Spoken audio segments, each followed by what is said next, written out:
ఈయన బ్రతకడం గొప్ప కాదు, బాగా జ్ఞాపకం పెట్టుకోండి, చచ్చిపోవడం గొప్ప. ఎందుకో తెలుసా?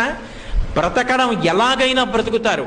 ఆకలి, దాహము, జీర్ణము ఈ మూడు ఉంటే మనిషి ఎలా అయినా బ్రతకచ్చు.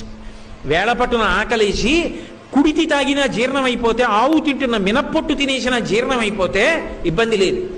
దాహం వేసి ఏది తాగినా జీర్ణం అయిపోతే ఇబ్బంది లేదు, బతికేయచ్చు. చచ్చిపోవడం అంత తేలిక కాదు.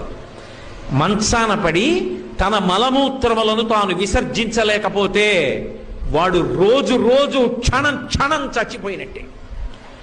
ఆ మలమూత్రములు తన శరీరంలోంచి బయటికి వస్తే పురుగులు పుట్టి శరీరాన్ని కొరికేస్తుంటే సొంత భార్య కూడా కంపులోకి రాలేక, పనివాళ్లు కూడా చెయ్యక, గది తలుపులు వేసేసి కుక్కకి పెట్టినట్టు గిన్నెలో తీసుకొచ్చి అన్నం పెడితే తాను చేసిన పాపాలు జ్ఞాపకానికి వచ్చి కుమిలిపోతే రక్షించేవాడు ఉండడు.